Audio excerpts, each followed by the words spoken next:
네, 네, 오늘 배울 작품은 김춘수의 꽃입니다. 김춘수, 네, 꽃이라는 작품인데요. 사실은 어찌 보면 뭐 간단해 보이지만 또 어떤 면에서는 아주 좀 난해한 그런 내용을 담고 있습니다. 왜냐하면 좀 철학적입니다. 그러니까 어떤 사물이 있다고 할 때 우리 어떤 인간은 또는 인식의 주체는 그 사물을 과연 인식할 수 있는가? 그다음에 인식할 수 있다면 어떻게 인식할 수 있나? 이와 관련된 아주 철학적인 어떤 통찰을 담고 있습니다. 아주 좀 상징적이기도 하고요. 뭐 그런 면에서 조금 뭐 깊이 사고를 해야 할 측면도 필요하겠습니다. 우선 요 설명하기 전에 요 김춘수님의 꽃을 설명하다 보면 요거와 유사하지만 다른 제목의 시가 하나 더 있습니다. 뭐냐면 꽃을 위한 서시라고 하는 네, 그런 작품이 있거든요. 이것과 함께 견주어 보면 좋겠습니다. 어떤 점이 같고 다르냐 하면은 공통점은요. 둘 다 꽃이라는 소재가 등장한다는 것이죠. 하지만 차이점은요. 이 꽃을 대하는 이런 뭐 어떤 대상을 인식하는 그 인식론적인 전제가 다릅니다. 네. 어떤 차이가 나면 보세요. 오늘 배울 꽃은요. 간단하게 미리 소개를 드리면 여기 인식의 주체가 있습니다. 인식의 주체. 예. 이 주체란 개념은 좀 철학적인 개념입니다. 주체요. 그러니까 이 세계, 내 눈앞에 있는 어떤 그런 삼라만상 또는 세계 어떤 그런 대상 이런 것을 인식하는 인식의 주인 이걸 주체랍니다. 네. 인식의 주체의 반대에는 뭐가 있습니까? 객체가 있죠. 객체. 다른 말로 대상이라고도 합니다. 대상. 뭐 철학에서는 세계라는 말도 씁니다. 세계. 그래서 쉽게 말하면 나가 있고 내 앞에는 나의 인식을 요구하는 수많은 객체 대상이 있는 것이죠. 그래서 요것도 하나의 객체요, 요 책도 객체요, 의자도 객체고 여러분도 객체입니다. 저의 가족, 저의 아내 또는 이 학교, 이 모든 것, 즉 인식의 주체가 아닌 그 나머지 모든 것은 다 뭐다? 인식의 객체입니다. 그럴 때 보세요. 여기에 어떤 사물 또는 어떤 존재가 있다고 가정합시다. 존재. 그러면 내가 이 존재를 뭐 한다? 인식을 한다는 것이죠. 오케이? 그러면 인식을 하려면 인식의 대상이 존재해야 할 것 아닙니까? 존재하지 않는 걸 인식할 수 있습니까? 어때요? 물론 요즘에서는 그 논란이 있죠. 예를 들면 하이퍼 리얼리티 같은 경우 있지 않습니까? 그러니까 요즘 그 영화 보면 실사 영화 말고 이제 3D 아니면 뭐 2D라 하더라도 가상으로 만들어서 디지털로 만든 그런 캐릭터나 이런 인물들도 있지요. 다시 말하면 그런 존재들은 실제하지 않지만, 그죠? 마치 실제하는 것처럼 우리 눈에 보이고 감각되고 심지어는 실제하는 것처럼 착각하기도 하지 않습니까? 컴퓨터 그래픽으로 만들어진 존재들요. 그것처럼 오늘날에 와서는 그 존재한다는 것 자체가 인식의 문제와 여러 겹으로 뒤틀려 있는 그런 특수한 상황이 있긴 하지만 전통적 관점에서는요.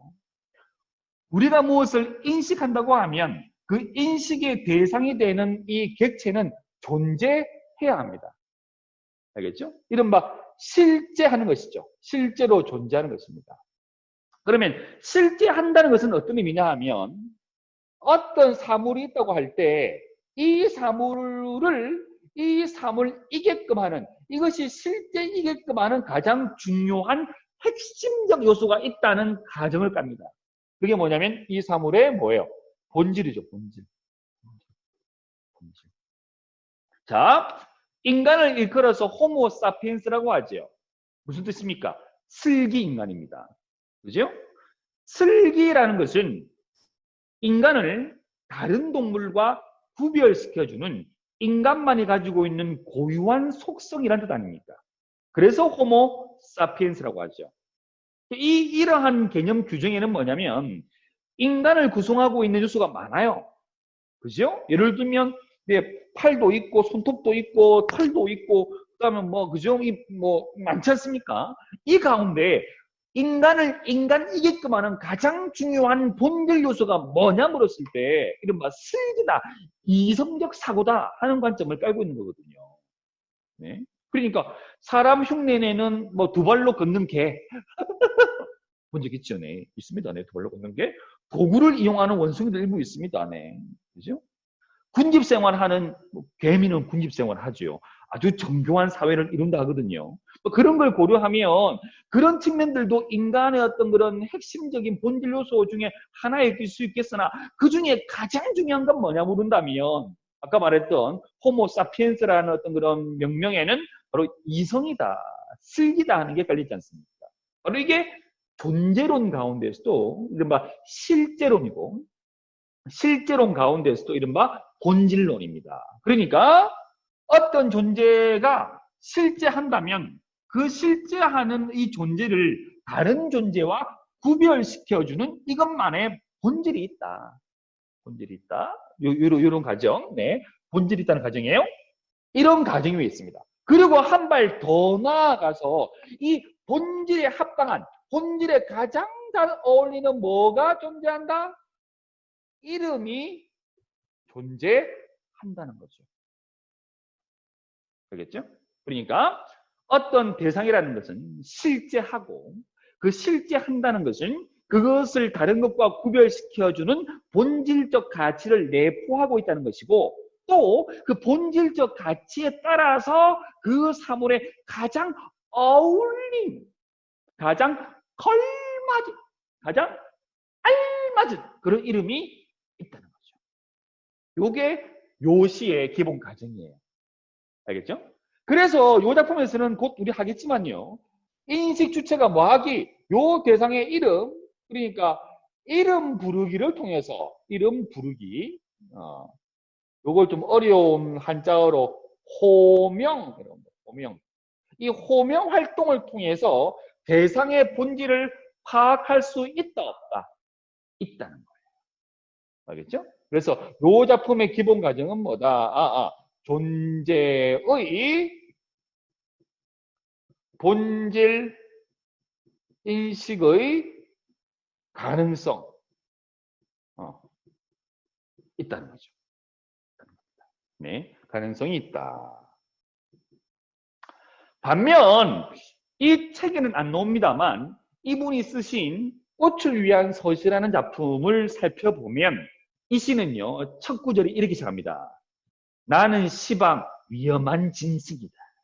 네, 뭐 앞에 있는? 꽃 앞에 있는. 그러니까 꽃이라는 어떤 존재가 있습니다. 어떤 대상이 있는 것이죠. 그런데 그 앞에 있는 내가 이 꽃의 향기와 꽃의 아름다움과 꽃의 본질을 깨달을 수 있는 그런 존재가 아니고 뭐야? 위험한 짐승이에요. 그러면 이런 존재한테 꽃은 무엇으로 이겨지겠습니까? 과연 이런 존재한테 꽃의 향기와 꽃의 본질이 드러나겠습니까? 고작해야 이런 위험한 짐승은 뭡니까? 꽃을 물어뜯고 꽃잎을 핥히고 하는 게 다겠죠. 그런 의미에서 이 작품은요, 뭐냐면 존재의 본질 인식이 뭐하다? 불가능하다. 불가능하다. 요걸 노래합니다. 네. 그래서 마지막 구절이 얼굴을 가린 나의 신부여입니다. 신부가 아마 상징적으로 어떤 대상이 지니고 있는 본질적 가치, 본질적 요소입니다. 생명의 근원 같은 거죠. 근데 그게 얼굴을 드러냈습니까?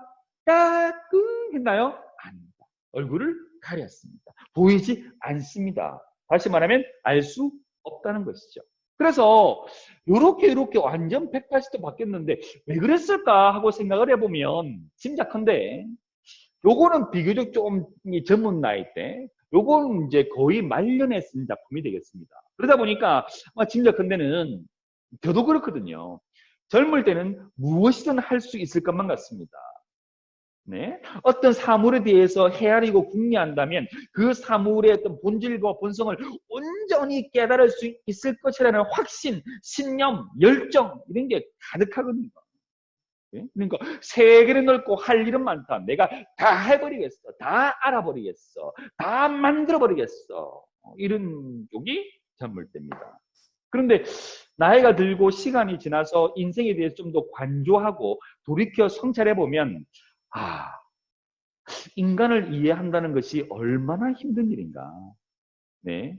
젊을 때는 참 뭐 사랑하라. 네. 한 번도 상처받지 않은 것처럼 사랑하라. 뭐 이렇게 이야기했는데 막상 나이 들고 보니까 누군가를 정말 관찰하면서 그의 치부와 그의 한계와 그의 어떤 인식적 결함들을 두루두루 알면서 그럼에도 불구하고 사랑하는 것은 얼마나 어려운가 하는 걸 깨닫게 됩니다.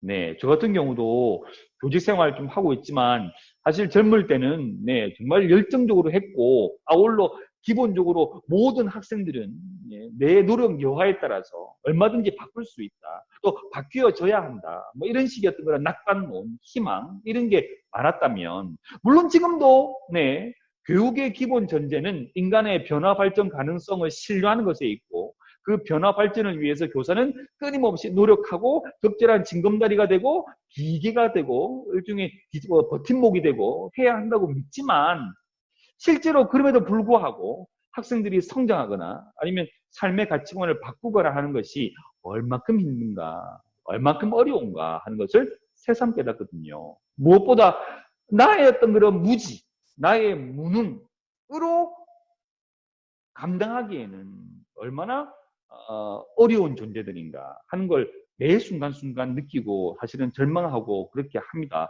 아마 그것처럼 이 시인도 나이가 들어보니까 어떤 사물의 그 본질을 온전히 안다는 것이 정말 어렵구나 하는 것을 깨달았겠죠. 그래서 한번 함께 읽어보시면 좋겠습니다. 오케이.